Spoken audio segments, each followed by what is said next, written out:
Hey guys, so here we are in Hollywood, video recording for a YouTube production to augment some of the material that we did in this semester's unusual lab. And again, I hope you guys are staying safe. We're out here in the northwest corner of Schmeekley Reserve, and in fact, the other vegetation analysis module that you guys were introduced to was done very close to where I am right now. But what I want to do today is, and in this video, is to demonstrate the use of the equipment and give some concepts associated with the James-Shugart sampling technique.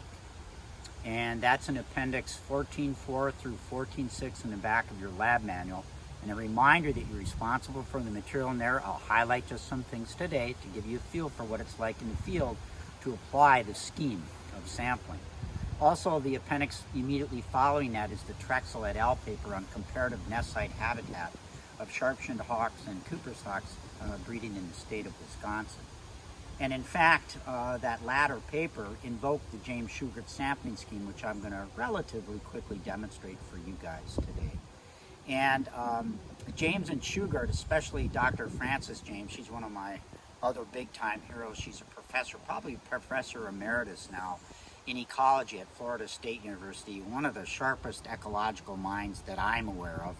And she devised, along with her colleague, Dr. Shugart, a sampling scheme that became standardized and well used, universally used. And you'll notice on page 14-4 in your manual that there are big advantages to standardization of the utility of certain techniques, which include things like, and I won't mention them all because I want to make sure you read that, but it allows, if you will, for pooling of data across studies. If we all use the same kind of a scheme, then we don't have to worry about a source of possible variation being that we used a different scheme. It also provides for less ambiguity in language, and it provides clarity. And vagueness is something, as I've said so often, doesn't serve science very well. This technique was published in, as I recall, out of in Field Notes. It's listed in the literature cited section on page 14-6. And in that paper, little did those two authors know that their promulgation of this methodological analysis, so to speak, in the field would be adopted by so many scientists, really the world over. And again, it's the scheme that we use in the Trexel et al. Paper. My introduction to it was in regard to, at the time, the Cooper's hawk was considered for federal listing as either a threatened or endangered species under the Endangered Species Act. And so Dr. Mark Fuller with the U.S. Fish and Wildlife Service, then the U.S. Fish and Wildlife Service under the U.S. Department of Interior at Patuxent, Maryland, called me up one day and said, hey, we're applying this James-Shugart technique. I don't know if you're familiar with it. I wasn't. And on federal government's dime, we'd like to have you participate in a continent-wide, if you will, analysis where we sample from a variety of settings where Cooper's hawks, for instance, are breeding, and then we'll pool the data and we'll do a really large-scale, comprehensive meta-analysis of the habitat used by Cooper's hawks. How could I turn that down? So several decades ago, I said yes, and the feds came out and they demonstrated the technique. I might add that the popularity of the technique was so heightened that at many conferences they would run workshops on this scheme. So I assure you we're using something or some modification thereof that is very widely used, even to this day. If you look down here on the ground are kinds of equipment that are used in the sampling scheme. Now, under the point quarter technique that you guys are familiar with in an earlier module, of course, you're familiar with the fact that we use a compass to keep our straight and narrow, true and north, if you will. And we also use DBH, or forester's tape. Those two entities were used, major pieces of equipment used in the point quarter technique. This is a Haga altimeter, and in fact it says Haga right on it. And this is a German production, and it allows me to essentially shoot the heights of trees, and including the height of the nest in a tree. And in fact, I'm standing at the base of a Cooper's hawk nest, so we have some real reality here, so to speak. This is an ocular tube, which I made in my own research lab. It took days to produce this. As you can see, I used an orange juice can, not just any orange juice can. As you can see here, you have to use one that has from concentrate, and then I surgically, with marked precision, put these crosshairs on the one end of it and left the other end open. And just a remarkable production. I patented this from my lab. A measuring tape for some distance that exceed the distance that this forester's tape will allow. A clinometer, which is going to be used for degree slope. This is for canopy closure, tree height, setting the distance of the circular plot that James-Shugart devised, degree slope, again, the lay of the land, setting the diameter distance of this circular plot. This is going to be used for canopy closure, which I'll demonstrate in a moment.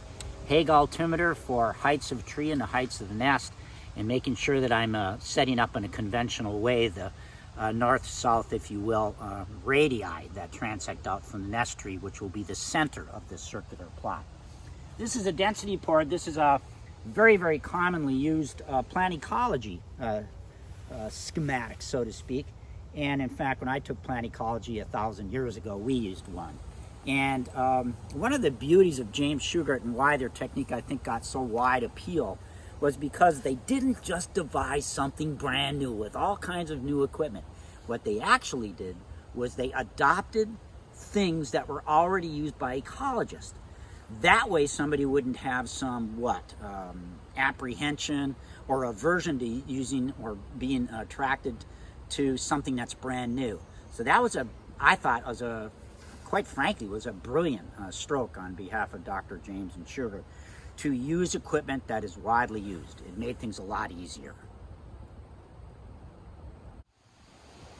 The sample scheme had as its fundamental underpinning the finding of nests at random.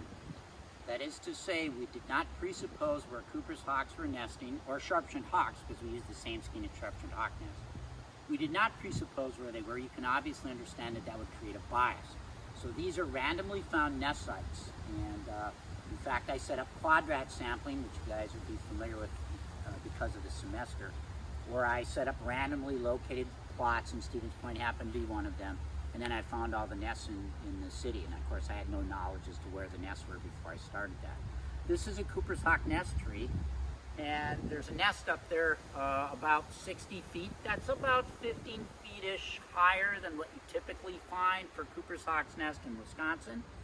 And although I don't talk about it in this module this semester, this actually is a preferred tree species. Now that goes beyond the scope of what I'm doing this semester, but just so you know, take you back to where I started. These are objectively found nest sites. Did not want to investigate sites where people presuppose where the coops were. James and Shugart suggested a very reasonable correlative concept that bird species would not pick structures and species composition of a forest stand, for instance, randomly. That they would put copies of their alleles, their eggs and their young, in places that would afford cover. For instance, conifers have cover early in the year where the deciduous trees, which actually dominate in this particular forest, provide cover right away. In fact, that nest is right up inside where the needles basically are. So they have protection, for instance, from abiotic conditions and probably occlusive cover from predators, being able to visually see them. So this is a aerial technique. The point quarter technique was not. It was dimensionless, if you recall. Basically, it was a plotless technique, which meant that there was always a tree in each one of the quarters, no matter how far you had to go to find it. This has a fixed size, so it is an aerial technique, A-E-R-E-A-L. There's a fixed size to this circular plot, and the nest tree is at the center.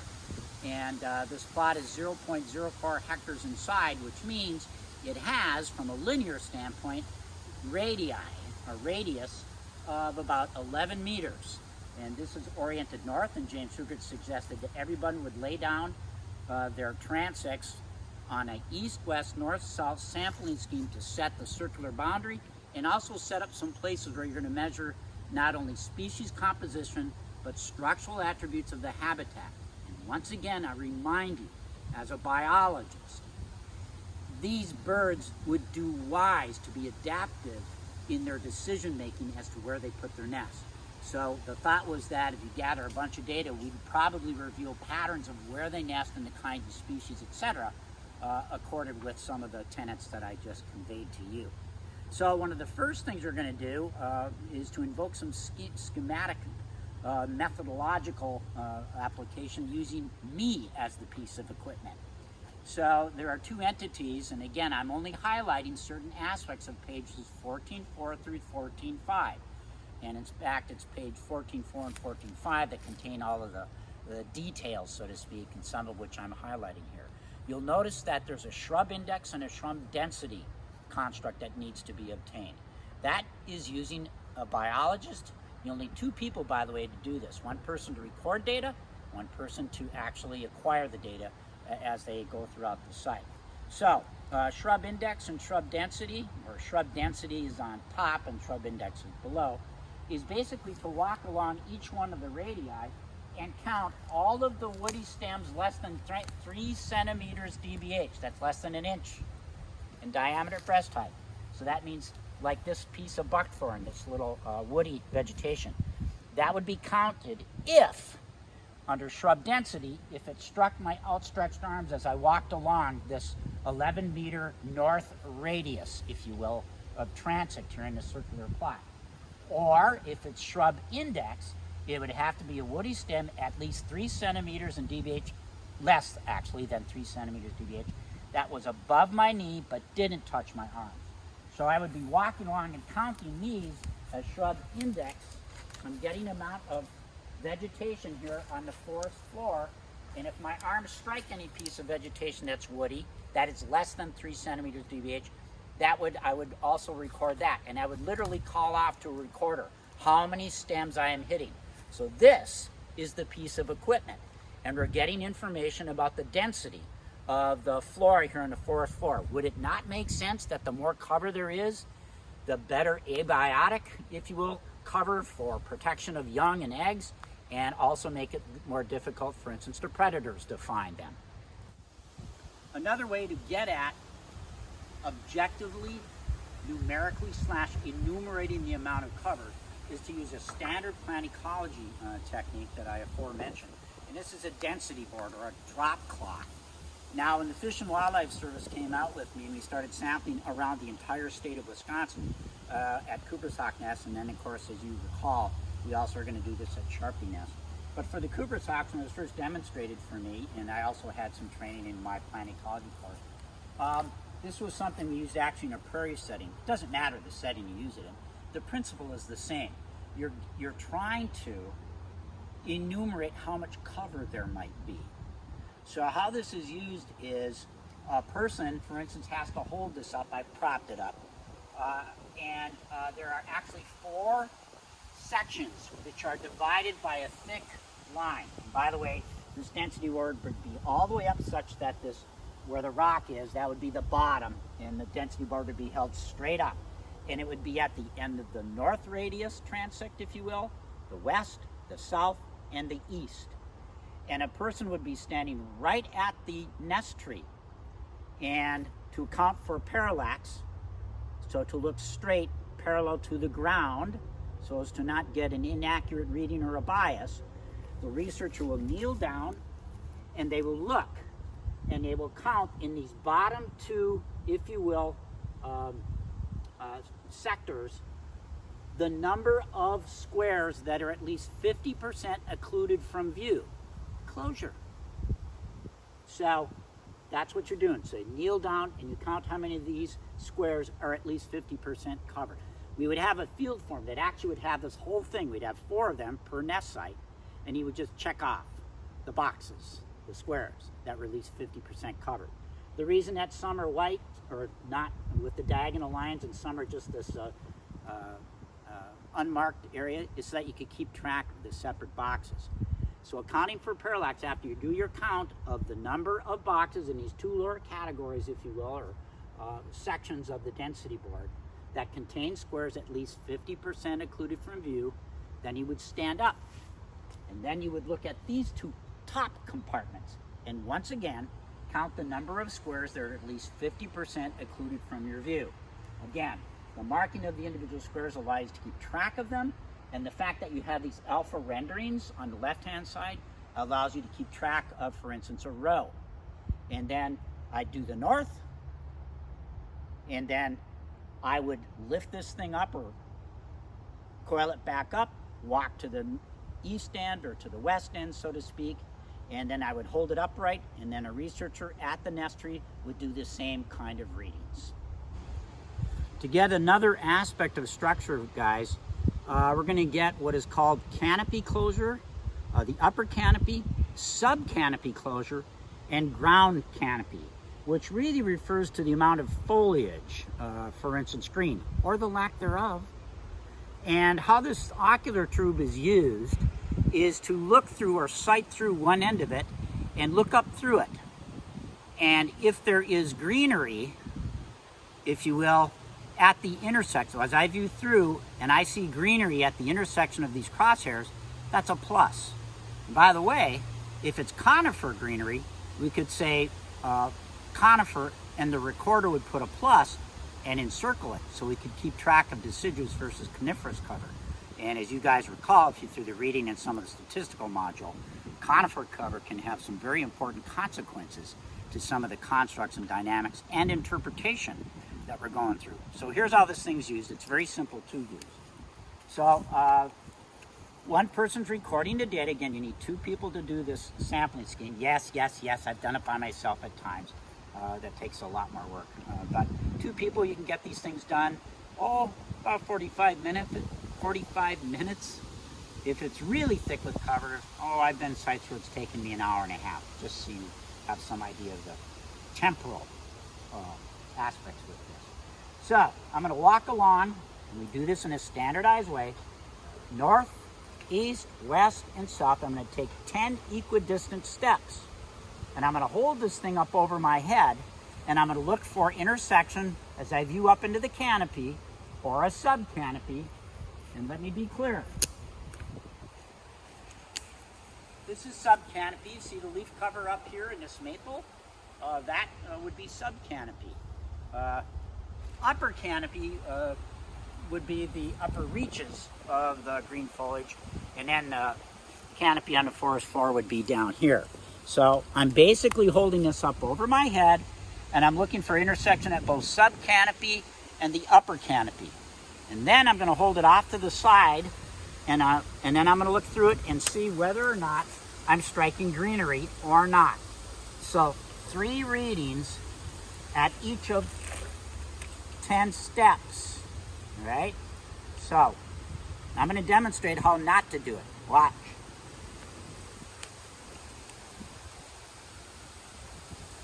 Plus, minus, minus. Watch again. This is how not to do it. Plus, minus, minus. Here's the correct way to do it.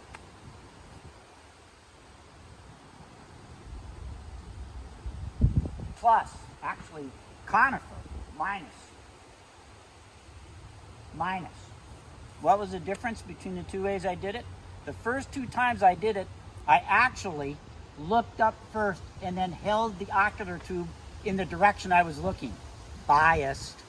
This 3rd time I did it, I held it up over my head, then I looked.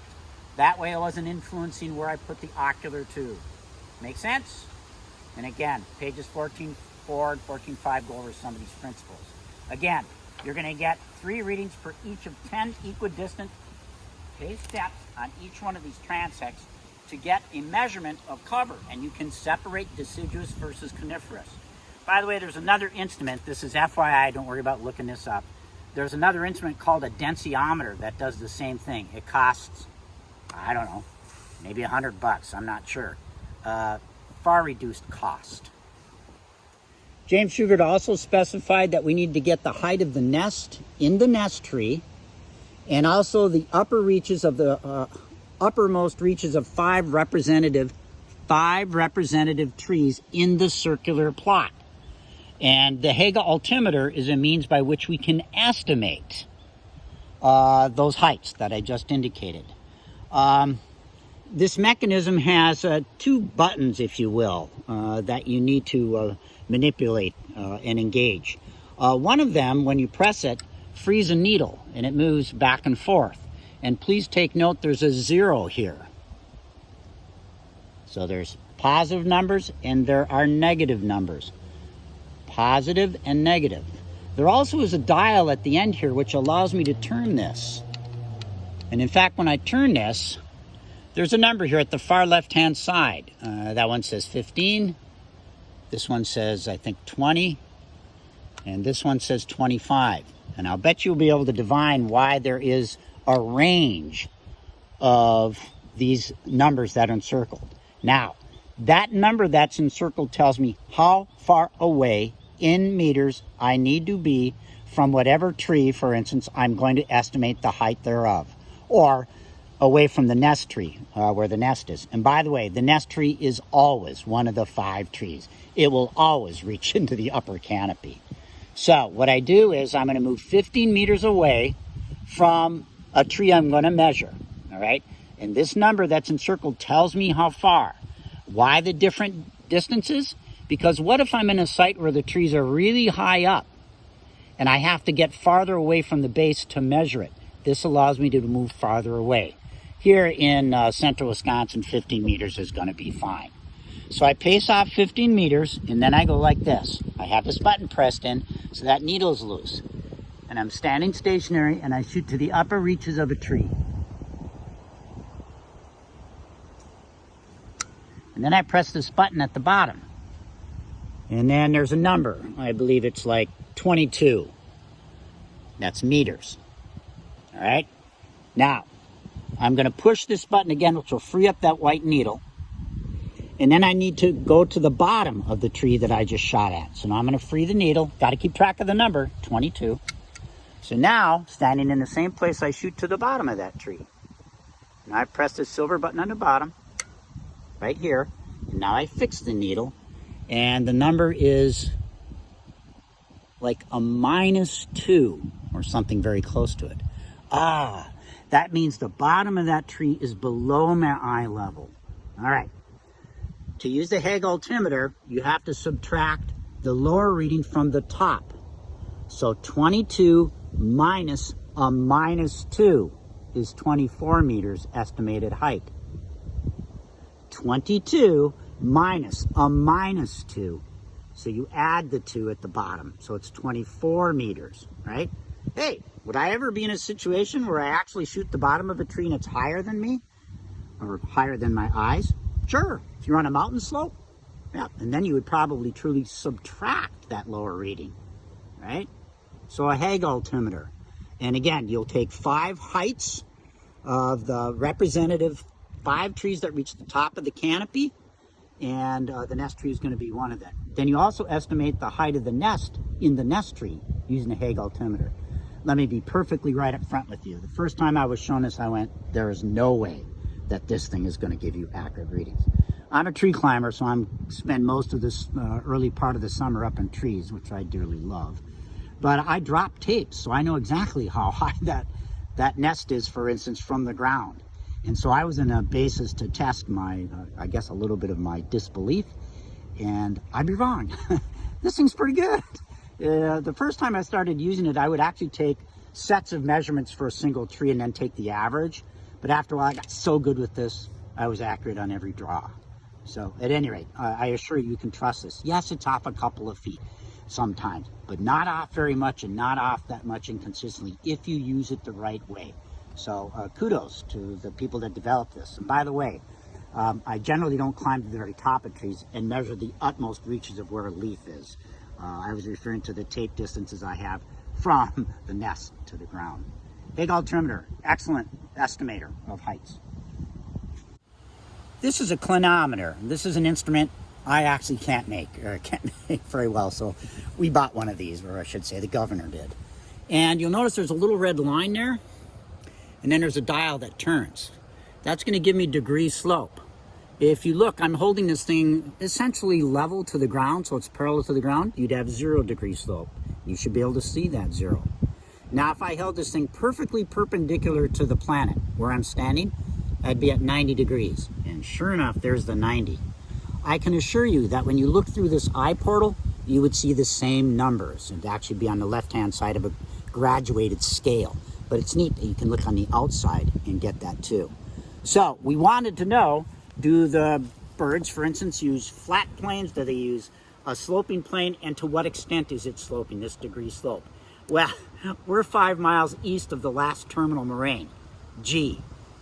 It's flat in Stevens Point, so I'm almost always going to get 0. Very, very little difference. But if you're in the southwest part of the state of Wisconsin, which was unglaciated, the last glacial age, 10,000-ish years ago, there's lots of relief in there, and you can get some pretty substantial readings. So how it's used is, you have to shoot to something that it's the same level that I'm shooting from with my eye. So I could go out and measure a spot on a tree, put a tape around it, and then walk, if you will, on the steepest slope you can find in the circular plot. James-Shugart said, find the steepest slope in the circular plot and shoot that. So imagine somebody being at one end of that steep slope, hypothetical if it were, it's not here in Schmeekly, and then somebody at the other end, and they would shoot. Accounting for parallax, you need to shoot at the same height that your eye is at. Otherwise, if you shot a diagonal, you get an inaccurate reading. All right. So typically what I did is most people are about my height, 6'3", and then they just walk off at that, and they're 6'3" in height. I'm kidding. And then I just shoot to their eyes. But that's how I count for parallax. A clinometer, degree slope. And I can assure you, in montane habitats, for instance, the Appalachian Mountains, you better believe this sucker came in very handy to objectively enumerate. This is a forester's tape. It's about 5 meters in length. It has one side, and this is what I was telling you guys about the point quarter technique, which is a linear, graduated, incremented, if you will, scale. And the black indicates decimeters. For instance, there's 1 decimeter, there's 2 decimeters, or 30 centimeters, 40 centimeters. And then here's 1 meter of length, right? So this gives you, if you will, a distance measurement. But the other side, you might recall, gives you diameter in centimeters or millimeters. DBH, diameter at breast height. So one side for linear, one for a circular kind of context. 3.14 pi is already factored into the way that they've marked this side. So when you wrap it around a tree, like this nest tree, which is a white pine, and you would definitely record the species of tree they're in. When you wrap it around this tree, and you get to 38, for instance, and you can see that 38.2, if you will, centimeters, then you actually, that is the diameter. It's not the circumference, because 3.14 is already factored in here. You would measure every single tree and denote its species in this circular plot. So we're going to get species composition, and we're also going to get, of course, the size of these trees. I.e., if you guys recall, that means you're really going to get an index to the age of the tree, also to the age of the stand to a certain extent. All right? So I'm going to remind you guys that the researcher has to designate what constitutes a tree. This is not a tree. It doesn't have a big enough DBH. So I hearken you back to the point quarter explanation of methodological application. You need to specify some minimum diameter that constitutes what you'll designate as a tree. All species recorded. We even did snags, right? Dead trees and live trees, and then the size thereof. Be a smart researcher, all right? When you go in here, and I told you before, it like maybe takes an hour to sample at most sites. We back in the day, when we were thinking that the Cooper's hawk would be in trouble nationally and maybe on its way to extinction, the last thing we wanted to do was aggravate or introduce some form of stress or disturbance to the site. So when did we sample? We didn't sample when they were on eggs. You might scare the female off the eggs. We waited until either the nest failed, which is boo-hoo, we wouldn't want that, or after the young had fledged, so as to minimize the disturbance that you placed on the birds. Now there's a trade-off going on there, and it's this. Well, then aren't you sampling and measuring some aspects of the vegetation that doesn't represent how it looked early in the year? For instance, before a leaf. If you do it before a leaf out, you might miss some of the canopy closure. Good point. A thorough researcher, nonetheless, would discuss if that is a possible source of a bias. And of course, the method sections explains exactly how you did the kind of sampling scheme. So think smart and think on behalf of the birds. I'll leave you with one more remark here, at least on a video, and that is this. I'll guarantee you, you do enough samples, you are going to find patterns in the structural constructs and the species composition of the nest site habitat surrounding nest trees. There's no way that's not going to happen. Why? Because animals don't select random sites in the environment to put copies of their alleles or their genes in their young. That would make no sense at all.